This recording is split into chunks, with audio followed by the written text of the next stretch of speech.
Good evening, everybody. Welcome to Windows on the World. Tonight, I'm going to do a little follow-up to the shows that I've been doing with Kevin Boyle over the past couple of weeks. And I'm in a secret location at Windows Towers. We may have an extra special guest a little later in the show. But I am going to follow up on what me and Kevin have been talking about with our systems of law. I'm just going to turn my volume down here because I think I'm getting a bit of feedback. So I'll just turn that down to start with. That's it. I know what's happened.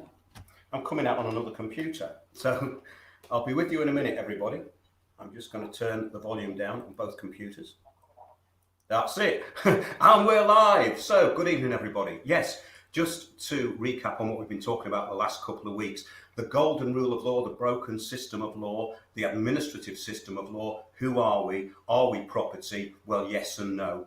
Do our birth certificates make any difference to how we're perceived in law? Yes, they do. And these and other questions we've been going into last couple of weeks. Now, we also got into the way that because the system of law is broken, that there is a lot of fraud happening now. Fraud is happening through debt collection and people setting up accounts in your name. We're going to get into a bit of that as well. But first of all, let's talk about the golden rule of law. Basically meaning, really, everyone's equal under the law and no one is above the law. And these concepts go back a very long way and they're embedded into our system of law. But the golden rule of law can be interpreted in several different ways. Now, it's reasoning according to the principle that we should treat others as we have them treat us. Do as you would do to others. And in law, that's really important because what this is really about is causing no harm, loss or injury, basically infringing on the rights of another person. And the person, of course, is a legal construct, but we can get into that a bit later. We've covered it in the last couple of shows. It's important in some ways, but in other ways it's not. We're talking about a system of administration in here and how we are perceived within the system. So just to recap on that, I think it's important to actually say at this point that we are perceived to be property unless we are competent. And the way we become competent is in being able to administer our own affairs. Because we were born and put into the system through the system of registration, through the Births, Deaths and Registrations Act, we have a birth certificate. And this actually goes back a lot further than 1837 when the Births, Deaths and Registrations Act came in. It goes back to the Poor Laws of 1662. And we're going to get into that tonight because that really was the start of where we were perceived as being property on paper. In other words, we were registered at birth, we were put onto a roll or register by our parents who informed on us to the state to tell them that a live birth had been brought into the world and that live birth was being registered. Therefore, that live birth could be administered in the system that we're actually operating in. And all this is very, very important in understanding how the system actually sees us. And there's a huge problem here because what a lot of people do is they go, this isn't fair, this isn't right. Well, no, it's not fair. It's not meant to be fair. But in law, there is a thing called equity. And basically, we can have redress within the law if we know how to do it. But because we are deemed to be incompetent, we're put on a register or a roll, we're deemed to be property, the state will administer on our behalf unless we step in. We have to step in and administer our own affairs. And if we don't do that, we're incompetent or we're imbeciles and we're dealt with accordingly, which is why a lot of people have a misunderstanding about the way the whole system operates. So yeah, basically, we should treat others as we would have them treat us as a basis for moral action and as a criterion for assessing the moral quality and implications of judicial decisions, legal rules, and proposals for legal reform. Now, if you look at the golden rule of law, that is what comes up, but it goes back a lot further than that. Everyone is equal under the law, and nobody is above the law. However, we have a system now where people do believe themselves to be above the law. The police often put themselves above the law, and the police are not legally qualified. We have people from companies like NSL basically traffic wardens. And traffic wardens, of course, are now civil enforcement officers. Those officers can be appointed by a court to actually kick your door in. So this is all start getting serious now, because what happened was when bailiffs especially became sort of deregistered from the court, a bailiff today, a certificated bailiff, will have a bond with the court.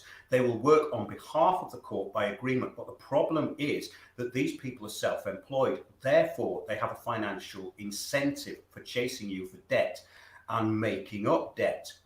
Now, there's a thing called the Control of Goods Act, which was meant to stop this, where they can only come round 3 times. So the first visit is £75, then it goes up to £225. Then after the 3rd visit, if they don't get the money or an agreement with you, it has to go back to the council. That's for council tax. With debt, it will get sold on. So eventually, even your council tax debt will get sold on to a company like Equita. At that point, the debt's been extinguished. They've bought a debt. Once a debt has been purchased, it's actually extinguished. The purchaser extinguishes the debt. But a thing to ask, if you have a debt collector after you, ask for the deed of assignment and ask them for your signature on the account which they have set up for you. We're going to get into that tonight, because what they'll do is say, you have an account with us and we're acting on behalf of whoever the creditor is. Well, you don't have an account with them, because it takes 2 to set up an account. It takes 2 signatures, yours and an officer of theirs. So you can also ask, what is the name of the officer that set up this account in my name? You can also then look at the Fraud Act and see if that applies, which it probably will do. But yeah, we've been through this, and things like legal and lawful, big difference between what's legal and lawful. Legal is the letter of the law on paper, and lawful is the spirit of the law in action. So these are very different things, and we often find that things aren't lawful, but according to the court, they're legal. And this is where you can come in and you can start making a controversy, you can start making a claim. And we talked about this, we talked about, yes, the birth certificate. I think maybe we should get on to that first, and the certificate of settlement, because we did touch on this, but we went on to many different issues. Now, the certificate of settlement came from the Poor Relief Act and the Settlement Act of 1662. This is all under the assumption that we are paupers and we cannot administer our own affairs. We are deemed to be incompetent. We were put on a register in a parish. Our parents consented to give our name to the state. So our birth name was given to the state, put on a roll or register, and we are administered by the state as their property. If we can prove we're not property and we're divine human beings, or we're competent, that's a different thing altogether. And some people say, well, what would I need to know that for? Well, when you get something through the post and it's got your name on it, is it really you? No, it's your estate. So don't take it personally, because these people make a lot of mistakes. And this is, I think, where the big problem is, because when I started off in the council tax rebellion years ago, went to the point of bankruptcy and just about pulled myself back. It was very interesting. And we have talked about some of those issues on the shows. But this is where you start getting problems, because if you do not step in to your own shoes, then things can happen and you can end up basically losing your house. So you have to be very competent if you're going to take a look or challenge anything that's been put in your name. But yes, a registered birth to be recorded and witnessed by the informant, the parent, your parent's informed on you, and that's between your parent, the parent that registered you, and the registrar. And then you put on a roll in a parish and then onto the Gazette. So you put onto the roll. That's how you get your birth certificate. You'll find that on your birth certificate. It's very interesting. There's 2 different birth certificates. There's a short one and a long one, but neither of them are evidence of identity, which is very interesting. So that's something to think about. The registration turns the child into a thing on a register. So you become a thing. Very interestingly, in Papal Bull Unum Sanctum of 1302, the Catholic Church made the biggest claim on world property in the history of mankind. What they did was they claimed everything upon the earth including everything that creepeth on the earth, which is every creature and every human being, and they turned us into creatures in that statement. They said every creature will be administered through Rome. Every human creature.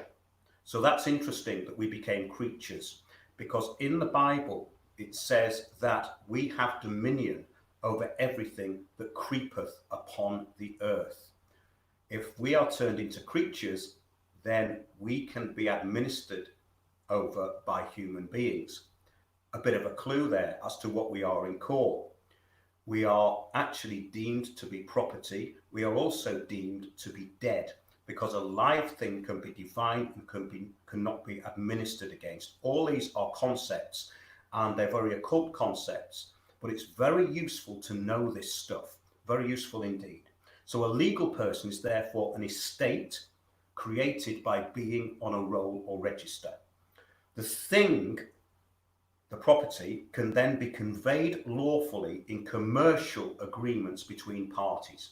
So in the lower courts, the magistrates and county court especially, you get a thing called the law of admiralty. And a lot of people who aren't legally qualified, even some solicitors, will say, well, that doesn't really exist. Well, actually it does. Most barristers will tell you that it does.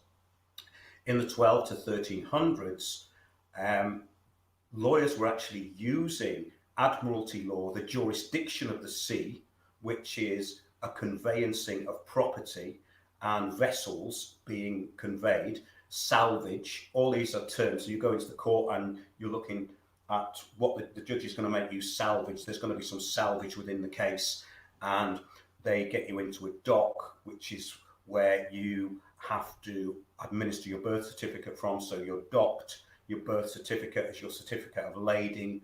That means that that's presenting you, the property, to the port authority, the judge. You can get into all this stuff, but I don't think it's actually that helpful beyond a certain point, because as long as you know that they're administering you as property, then that's all you need to know. And you can then step into your own shoes and administer your affairs yourself. Then you become competent. Then you become the administrator of your own estate, which is quite interesting, yeah. So the legal title means the child is the property of the state and not the parent, which is why social services can come in and take back their property. There's a fellow you can watch on YouTube called Carl Lentz, and he got his children back by stating to the court that they were his property. He made a claim that they were his property, and he said to his wife, "And you're my property?" And she said, "Yes, I'm your property." This is where it gets interesting, because then the court can find it difficult to administer against you. Well, very useful to watch Carl Lentz. He's very good. That's Karllentz. So I hope that's clear so far. Myself and Kevin went off on a few tangents, but when I listened back to it, the last two shows, and if you haven't listened to them, please do. They're about an hour long. Apart from one last week where we actually got into some side issues and had a bit of a laugh, but the main body of the shows is about an hour. Basically, it's presumed to be against the law not to register the child. So there's no real consent here, but an obligation. So this is an interesting thing that the state does. They need your consent, but the consent is often accompanied by an obligation. So in other words, well, you don't have to register the child, but if you don't register the child after 40 days, we'll fine you or we might take it off you.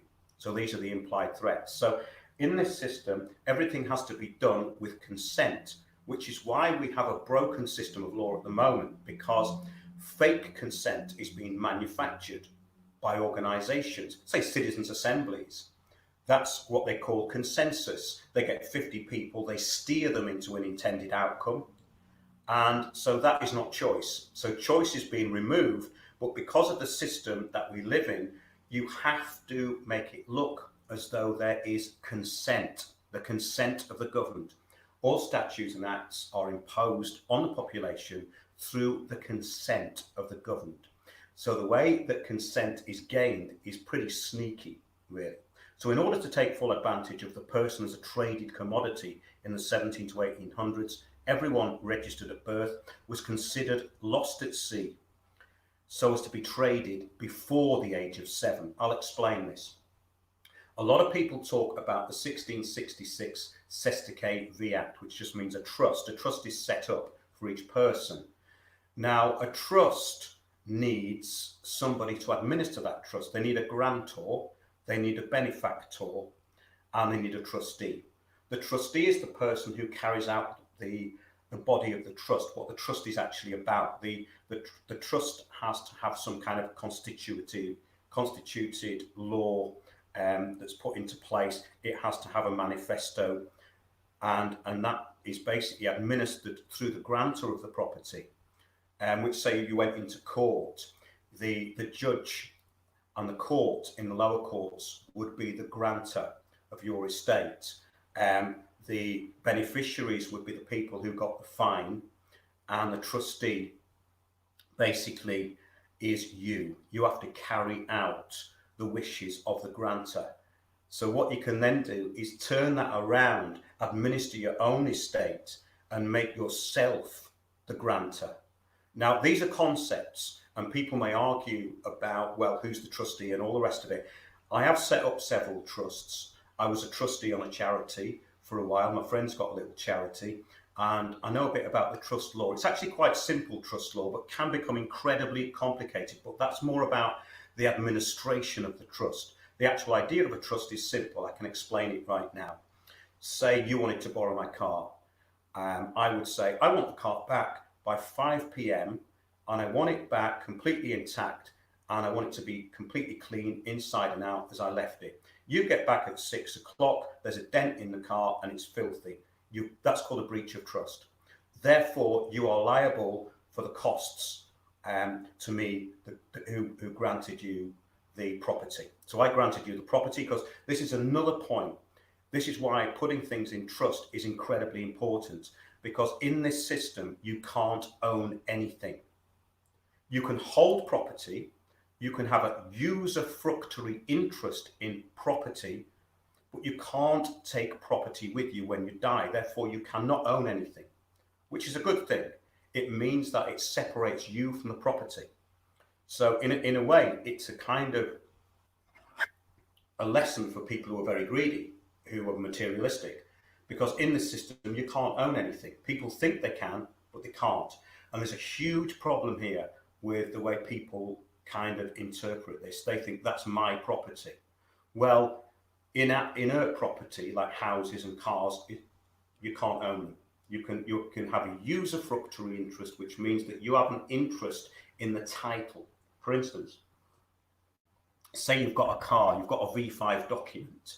That V5 document is a trust document. It means that the driver and vehicle licensing agency are basically become the holders of your property. And because you're the trustee and they're now the grantor of the property, and the police, the council, whoever gets the fines are the beneficiaries of that property. And of course, ultimately, debt collectors can be the beneficiaries of that property. Anyone who actually gains the property from a breach of trust by you, the trustee, gets the benefit of the property. They're the beneficiaries. But the beneficiaries can also be people who use the property. A beneficiary can be what I just said, was if I lent you the car, you're the beneficiary. You could also be the trustee. These are concepts that I don't think we need to go into too much, because it's all about switching the three titles. You've got the grantor of the property, the person who has the right to grant the use of the property. You have the beneficiary who gets the benefit of the property, and you get the trustee who carries out the wishes of the grantor, so the beneficiaries can get the use and the benefit of the property. Say you've got a charity. Well, a grantor of the charity is the body that owns everything by title deed. The beneficiaries of that charity will be whatever it says in the manifesto. So if it's a homeless charity, the beneficiaries are the homeless, and the trustees carry out the wishes of the grantor, and they administer the trust for the benefit of the beneficiaries who are the homeless. So the concept's quite simple, and of course the Roman Church in Unum Sanctum Papal Bull of 1302 declared themselves to be the grantors of the property. The trustees were the priests and the beneficiaries were whoever actually benefited from their administration of the property. Goes on and on and on. I'm just having a look into chat here. Yeah, as usual, it's great because people in chat are talking about completely different things. So I'll just get back onto this now. So the Registration of Births, Deaths and Marriage Act, 1837, it's been updated a few times.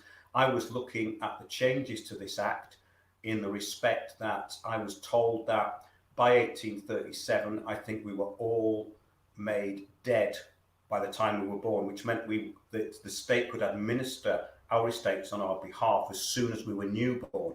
Previously, the concept was that because of this Cesta KV Act, this trust that was set up in your name, that you were able to claim back your title, which was given to the state by your parents by incorporating you on the birth certificate to the state. You were able to claim back your natural person before 7 years old. It goes into the Admiralty thing again of being lost at sea.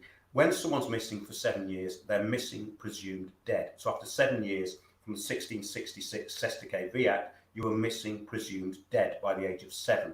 So after 7, you could be administered as property. Now, this is useful as a concept, but I don't think the real occult detail is that important. I've found it fascinating. I've done an article on windowsontheworld.net called Is a Birth Certificate a Death Certificate? And there's another one called Are You a Pauper? And it's all about the Workhouse Act and all the rest of it, going back to the Certificate of Settlement, which I'll just get into briefly when I've gone through the registration of the person. Yes, on the birth certificate, it states the name of the informant and not the parent. So your parents are informants. They informed the state that you'd been born. They did it willingly and they registered you. So you became property of the state.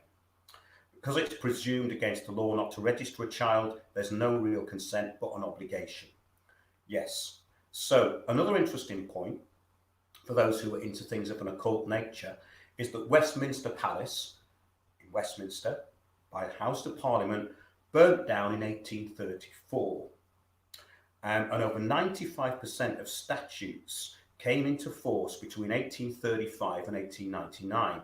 In other words, there's this idea that up until then, there were more advantages in law for us as human beings. After this period, 95% of the statutes came into force after Westminster Palace had burnt down. Quite interesting that. A little side issue though. The birth certificate became a death certificate as the registered person was presumed dead as they provided no rebuttal to this assumption. So if you don't rebut something, then it's by your acquiescence, you accept it.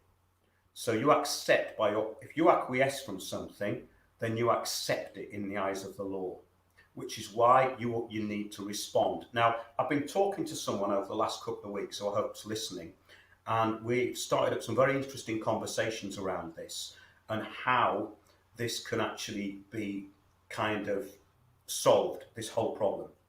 And I want to get onto that in future shows, but this is far too complicated or not important to what we're talking about today. So basically, in commercial law, the law of the civil court and the Admiralty, all fines and fees are paid from the estate of the deceased but still living person, basically, which is yourself, without recourse. And this is done by means of an order or writ. So the only way of dealing with a writ is to go to court, go to the place of administration and rebut the assumption. And you do this before the court case and you register it. The best way to do it is in the form of an affidavit. But what you'll find is now that these commercial courts will not accept affidavits. However, they have to. I've taken affidavits and statutory declarations, which are basically a statement of truth, which you sign and is witnessed in front of a barrister or a lawyer. I've done it many times. Problem we now have is that a lot of lawyers will not actually stamp or sign affidavits or basically things that they don't like. In other words, if you're saying something which is against the state, or in their eyes against the state, they won't sign it. I tried to get a lawyer in Walthamstow to stamp a document, which this was years ago, it's quite funny, where I removed myself from the jurisdiction of Great Britain. It was worth it. It was fun doing it. But I went into this firm of lawyers, and he goes, "Yes, okay. What would you like me to witness?" And he read it. He goes, "I can't have anything to do with this. Leave." Because of course he's sworn his oath to the bar, and he works for the Crown, so he can't possibly let you swear to anything that does him out of business. So yeah, the person is assumed therefore to be delinquent and an imbecile. We've just covered that, and therefore has no rights. You're a corporate body. You have to actually be able to administer your own affairs. In 1947, the Crown became a corporation and could be sued. That's quite interesting. The Crown went from an estate to a corporation. Now again, this is a side issue in some ways, but quite interesting information. In 1861, Admiralty administration moved from Greenwich Hospital, which was where Admiralty Arch is, and that was where births were registered long time ago. It was moved, now this is a concept, it was moved to Bethesda in Washington, DC. I've got some information here which you might find interesting. A lot of people say that there's a birth bond, a trust. Well, there could be. This is a legal fiction. It's an entity created in your name. Now, there's a huge misunderstanding about this, in my opinion, and none of this is legal advice. I keep having to say that. But a legal fiction, such as your assumed estate, could be used as the GDP, the gross domestic product of the country, right? Now, that doesn't mean it's a good or bad thing. It's just a way of working out what everyone is worth within the system. So in other words, if you've got a birth certificate, you're worth a certain amount. You're going to pay a certain amount of tax. You're going to get fines. You could be imprisoned. And there is a theory that when you're imprisoned, another bond is created, a prison bond. So they're drawing on you twice. So all these concepts are very interesting. And some people say, I know somebody who managed to cash in their birth bond. The state would never allow you to do that, in my opinion. I know nobody who's done it, and I challenge anybody to show me proof. People have said this to me, but I've never seen any proof. But one thing that is very interesting. So if we have a birth certificate, and that birth certificate is a bond, now the bond number is not the number on the birth certificate, because the birth certificate is a copy of an entry. And that's very, very important. The birth certificate is a copy of an entry of live birth. So what you get on that birth certificate is a kind of copy of the entry that was made when your parents gave you to the state. They are not a certificate in that respect. They're a copy of an entry. So a birth certificate is a copy of an entry onto a register. So the birth certificate is not the bond itself. If these bonds exist, and I do believe they do, the bond number is not the birth certificate number.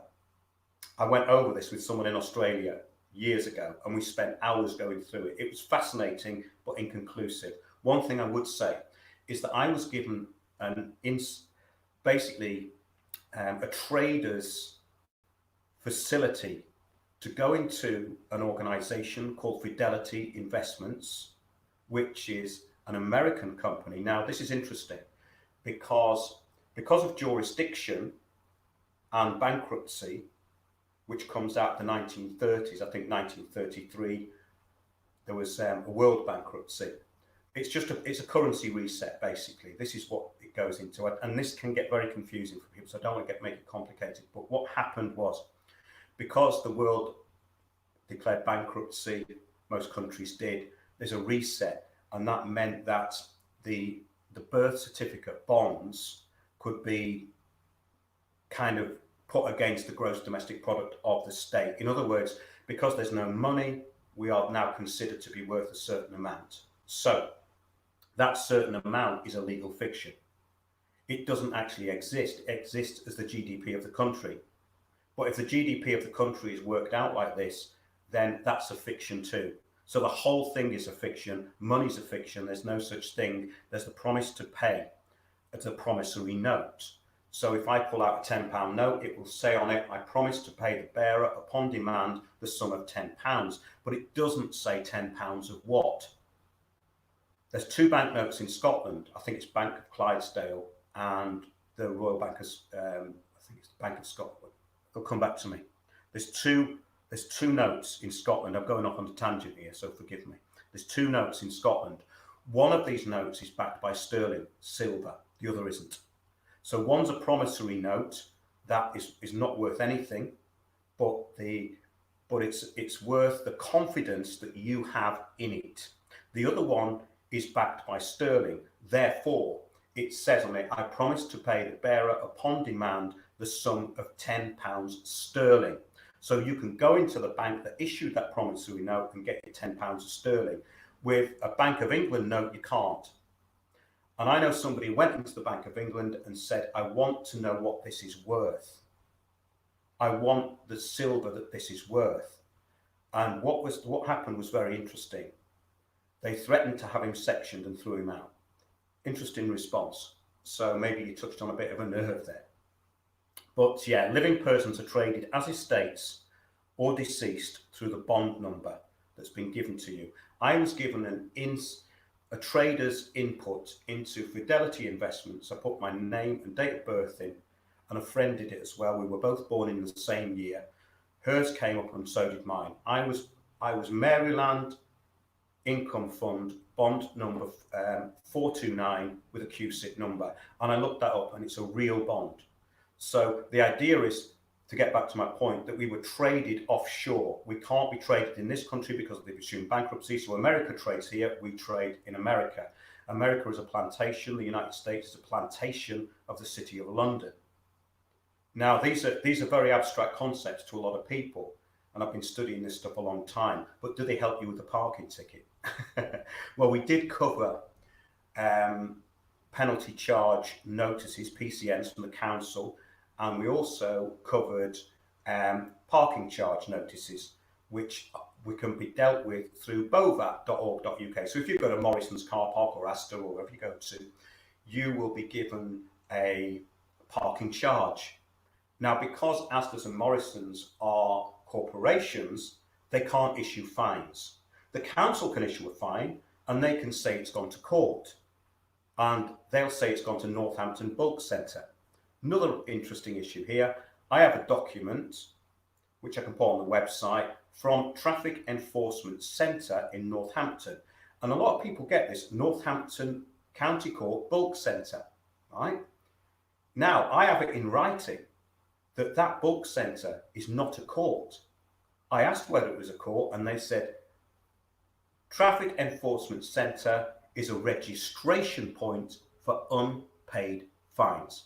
So it's where the fines are registered to be basically administered.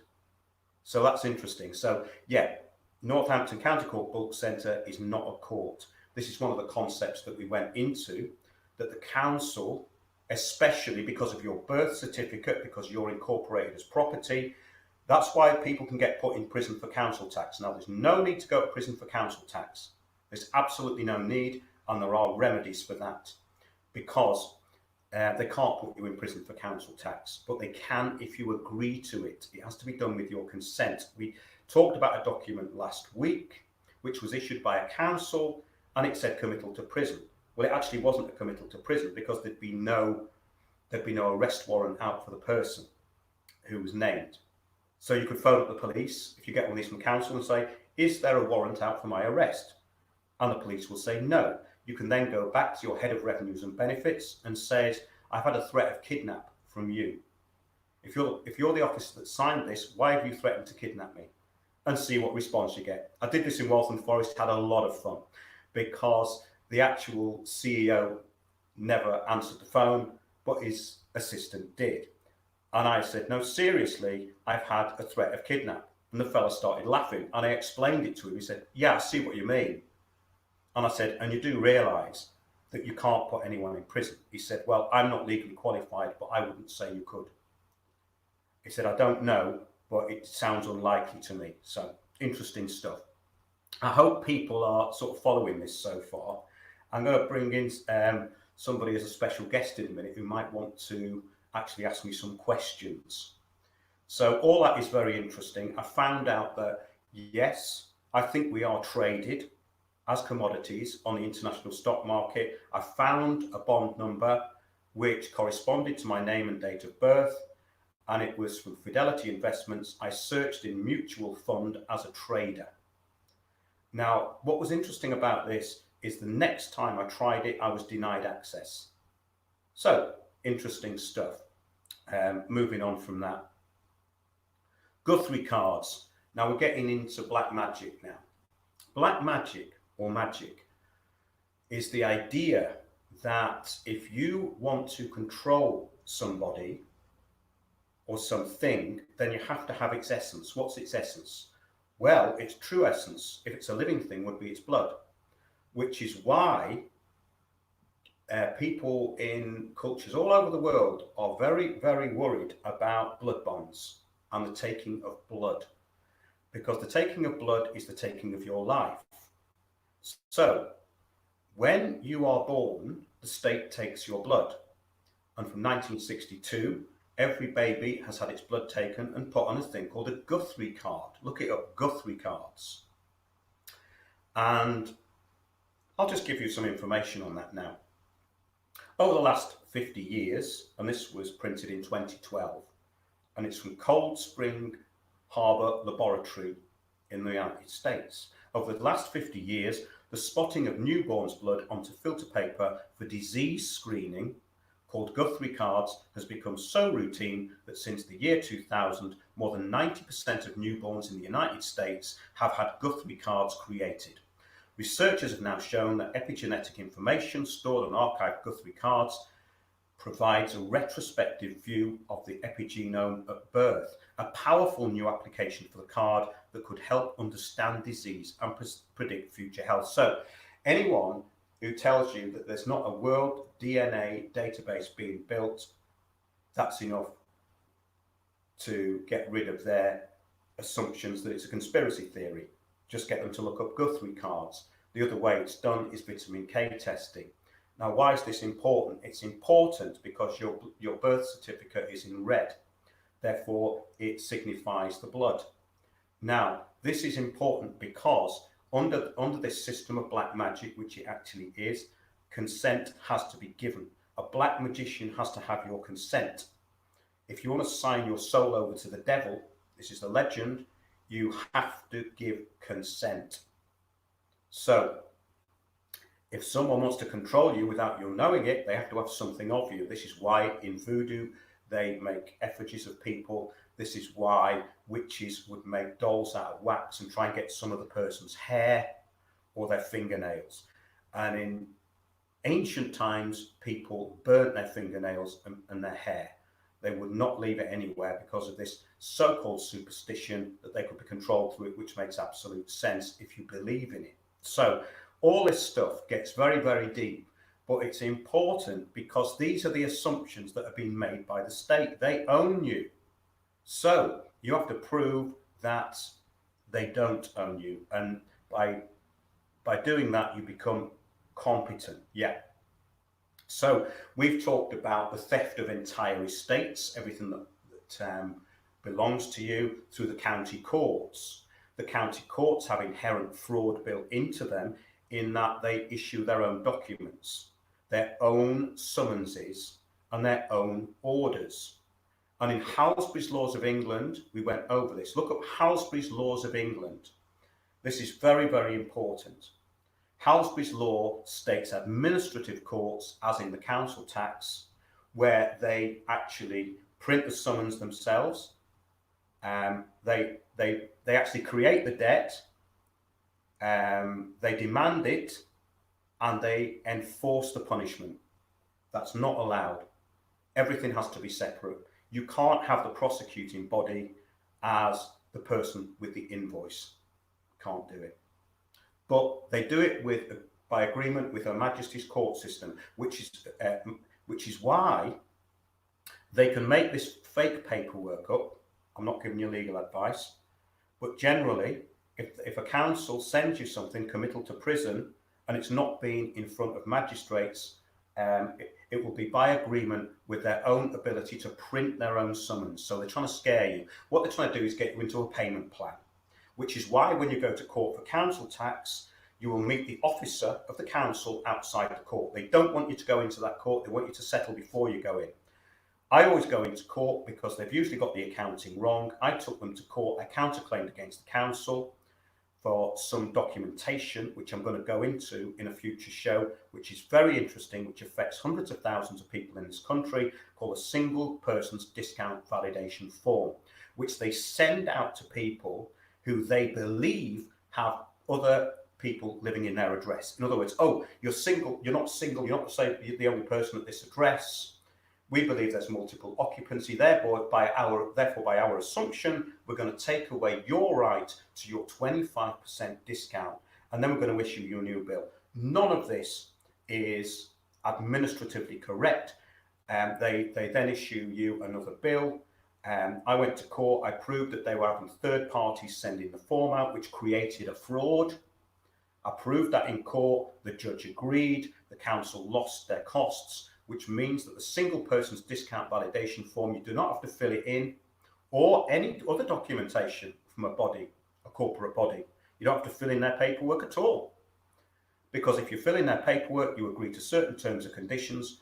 For instance, this council form, the single person's discount validation form, it's actually assumed that if you didn't fill it in, the company that issued it, who were called Data Tank from Nottingham, could fine you £360. Absolutely not lawful. The same law as where you get parking on private land. Same law as the car park. They're a company, they can't issue a fine. Only a court can issue a fine. Therefore, if they're going to charge you 90 quid, what did they lose?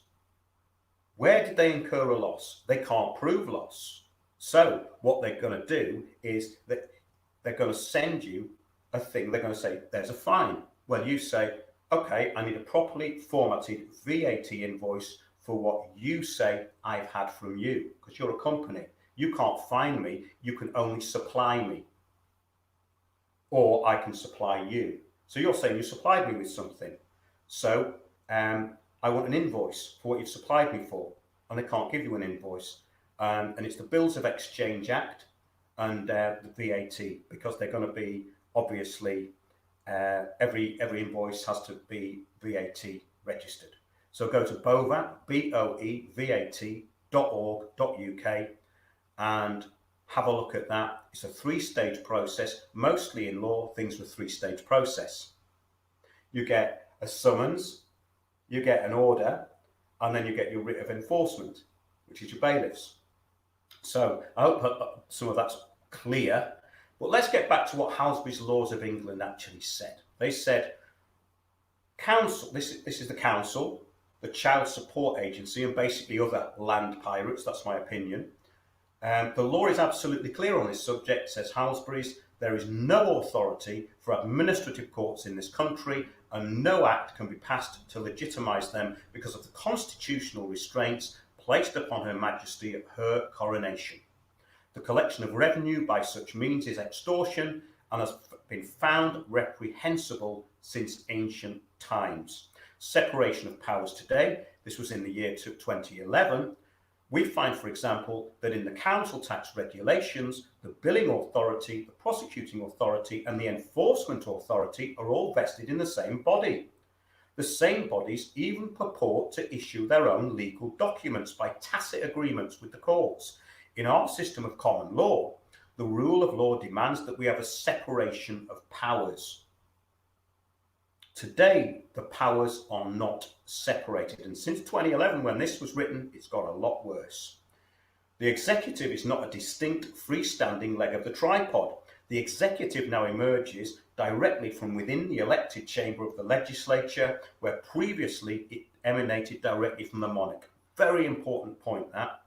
That leads to constitutional confusion because the executive has seized and misuses Parliament's democratic credentials for its own destructive purposes. That's in Halsbury's Laws of England, ladies and gentlemen.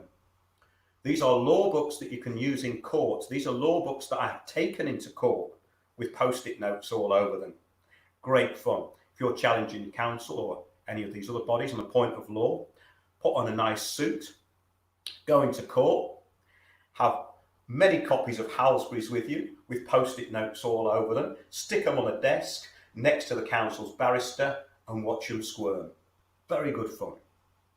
And we had a great case with Waltham Forest Council where we found that the council were indeed creating fraud through sending out this form, which wasn't a council form, which purported to be a council form, and the judge gave remedy. He saw that I'd given the council an affidavit, a statutory declaration saying I was the sole occupier of this particular property, and the judge said, well, what else do you want him to do? This is a statutory declaration. In other words, it's a higher form of truth than any form that they can issue. So any authority that issues you a form, a stat dec or an affidavit will usurp that form. It's a higher form of truth in any court, and any judge will tell you that. That's not legal advice. That's my experience. So, good stuff so far. I'm going to now bring in our special guest. I hope you found this interesting.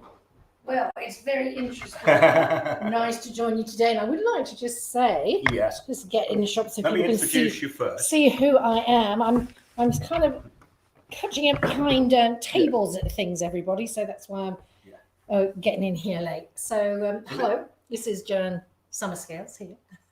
Special guest Joanne, bringing some glamour and excitement to the to the administrative process. I'd like to say though, I've actually used the Bovat with your support actually a couple of times, and let me tell you folks, it was completely successful on both occasions. So and it wasn't difficult. I was talking with Mark earlier on today about the difficulty for most of us to take all of this sort of thing on board, because we are all busy with our lives, producing whatever we're producing and, having our lives and all the rest of that. And it is only when something really sort of comes forward that you need to pay attention to it. And what I was saying to Mark is how important what he is doing is, simply because these tools give me a very easy to understand way to access and then administer what I needed to do. And also, talking about birth certificates, I was born in Canada, and my birth certificate is not written in red. It's actually black or grey, dark grey. Right. Happy to show it at some point. But that's interesting, yeah. And it's still Crown though, yeah? Still Crown copyright. It will be. But it's interesting, when I was in school, it always caused quite a controversy, and I was called an immigrant on one or two occasions. Gosh, my parents are English, and there was one occasion when I went on holiday for the first time as an 18-year-old out of the country, and I only had my Canadian passport. Hadn't even got an English passport then, and I do have now. And I was going to be deported, even though I was doing college. And I had to go through a million hoops to get to prove that I was able to stay in this country. And they wanted my grandparents' birth certificate, my grandparents' marriage certificate, I think birth certificate as well, and certainly all of that for my parents. And my dad thought this was a great hoot, and he said, "I'm going to tell them you're adopted." Yeah, with sense of humour, right? I was panicking. I said, "You can't deport me," and they gave me 3 months. 3 months to prove, get the paperwork together to prove that I could stay in the UK. But whilst I was born in Canada and we'd had friends and some family there, they were no longer there. There was nobody else there. So anyway, and I hadn't been to Canada, by the way, out of the country. I'd been to France. But they were just going to deport me to Canada anyway. So I thought, my God, maybe I should get an English passport. So I do have that now as well. But that's just an unusual thing. But yeah, so maybe something to think about with people with dual nationality. There's a few people around with that. All this stuff is very interesting. I mean, it's it really goes back to us being perceived as property unless we can actually prove we're not. And that's just by being competent. So most people, I think, get very worried when they see these official looking letters. Yeah. Well, that's really all they are. They're official looking. And you can have a lot of fun with it on a lower level. Once it gets a bit more serious with the taking of property through the county court, which is done, in my opinion, and with all the evidence I've seen, fraudulently, because you get people having their houses taken for very small amounts of money. But I really wanted to ask you, Joanne, is there anything else in there that you found confusing or you'd like me to explain? Did it all make sense? It did make sense. I did lose you a little bit on I think it was just reading through about the Queen and the Crown and what it was that she had at her coronation. If you could you just perhaps open that up a bit, explain it? Yeah. Because I wasn't aware of that. Well, it's a concept of the divine right to rule. The divine right to rule comes from kingship and this assumption that it goes back to a Davidic bloodline, which comes from the Jesus and Mary chain, if you like. Now, this is an assumption that I don't think can be proven. I think it's been used by the people who usurped power, and there is some kind of legendary thing going on with the Merovingian bloodline, which is where you get the fleur-de-lis from. The fleur-de-lis is obviously used a lot by royalty, and it has been for about 1,000 years, I think. The fleur-de-lis, which is the 3 leaves, which you see on a lot of statues, and you see it on a lot of paperwork as well. But it goes back to the divine right of rule, which cannot really be proven. The Merovingian line, they say, goes back. Some people say it's Charlemagne, but no, that was an assumption as well. So this divine right of rule goes into the Bible, and it goes into Jacob's pillow, or the stone of Scone. 2 days before Queen Elizabeth was on the coronation seat at Westminster Abbey, the stone was stolen by 2 students and taken up to Scotland. Now, I personally think this was a symbolic gesture by people inside the establishment to say that she wasn't legitimate. And if you look at everything that's happened since, it would seem to indicate that.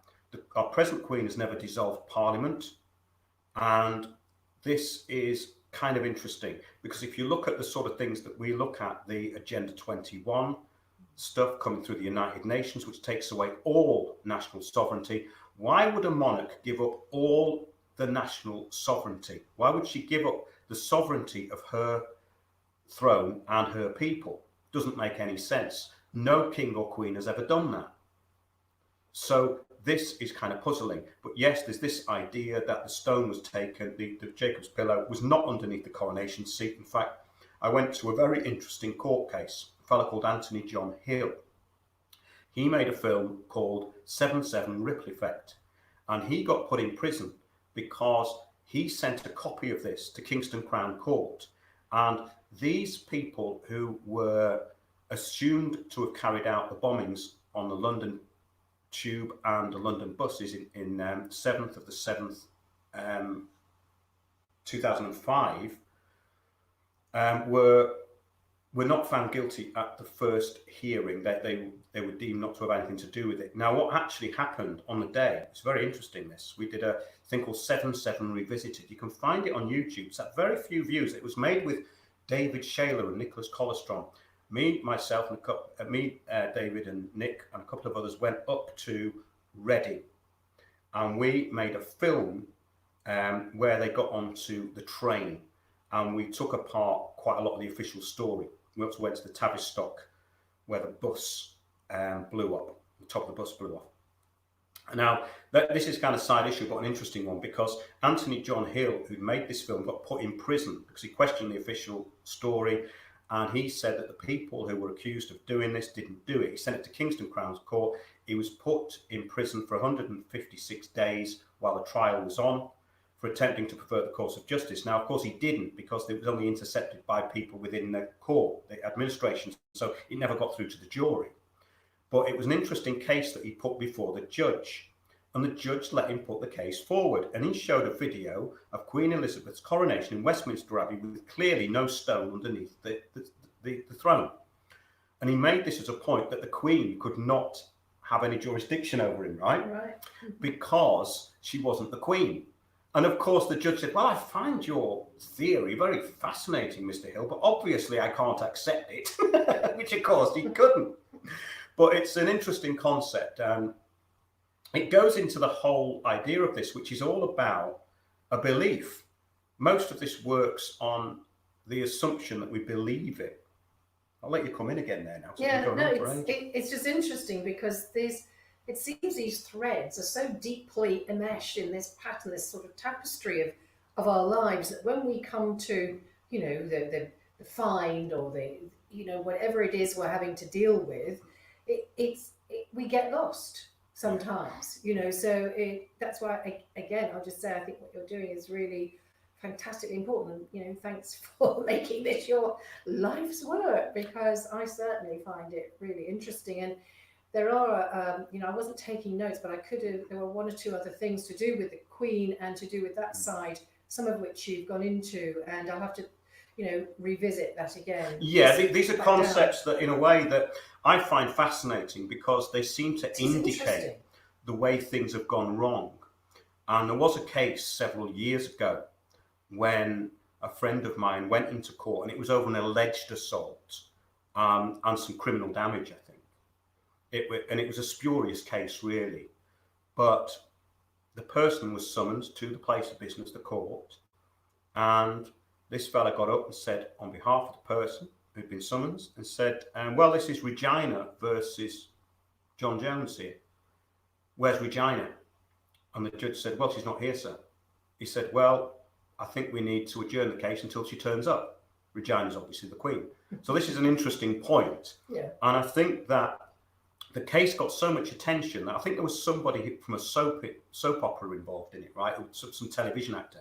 So I think they wanted it to go away because this friend of mine made such a big point about this that if it had got into the newspapers, it would have been quite big. And I think, you see, this is where there's another point of like, that's not in the public interest. It's not in the public interest or the common good for the public to know that it's Regina summoning them and she's not there.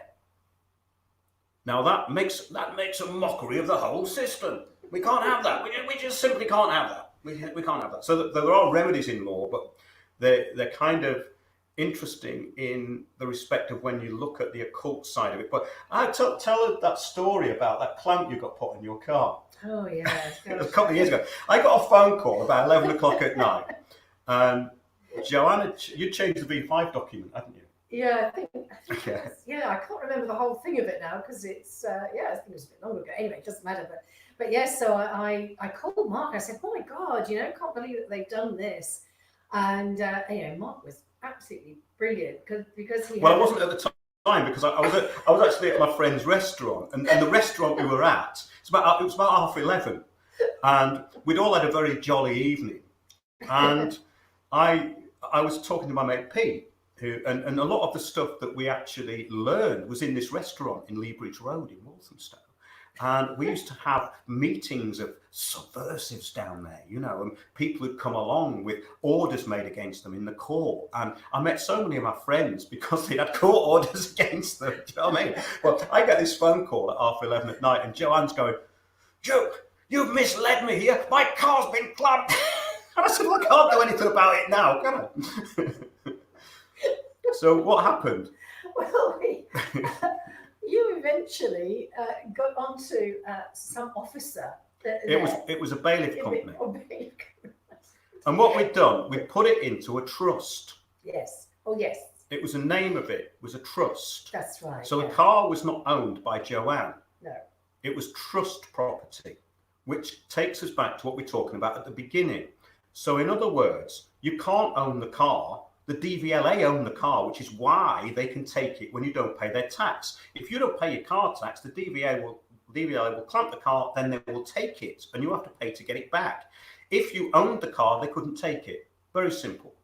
So what happened was I got onto the bailiff company, and the fellow said, "Well, of course, it's an unpaid ticket, and we can do this, and I can do that, and we can do this." And I said, "Yes, but the property is in trust, and it's now costing me quite a lot of money. I have to get that car from the south coast to London in 2 hours. I'm losing £160 an hour. I'm going to have to invoice you. He goes, oh, but people try this on, blah, blah, blah, blah. I said, are you giving me legal advice? And he went very quiet for about 5 seconds. I thought he put the phone down. And he said, no. I said, you do realise that's 7 years in prison, don't you? And he said, well, it looks to me as that. I said, well, it may look as to you that way, but that doesn't mean that that's the way it is. And we have got a controversy now, and I can follow up this controversy. My name's Mr. Whatever from the Whatever Trust, and you're trespassing on my rights and my property. Always use the word trespass. Trespass is a wonderful term to use in court, whether it's about property or rights. You cannot trespass on the rights of another. So all his big assumptions and his little bit of knowledge of law disintegrated, and this was the next morning, wasn't it? Yeah. What happened 5 minutes later? Oh, yeah, I think within the hour the clamp was off. Yeah. And honestly, folks, I really recommend that you put your car into a trust name. Yeah. And into a trust, yeah. Into a trust. Yeah. And very interesting. It is.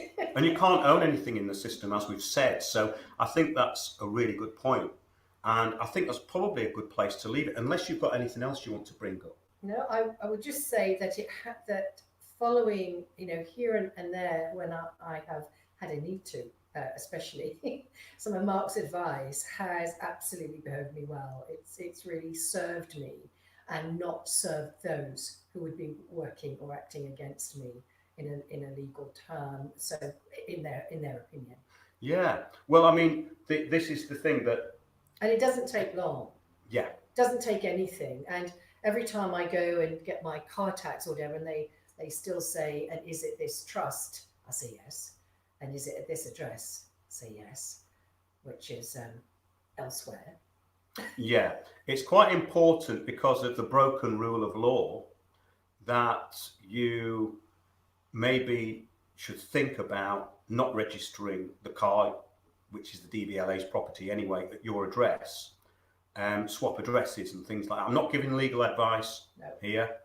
I'm not suggesting you do this, but I personally don't like the idea that some third party can come banging on my door or clamp my vehicle.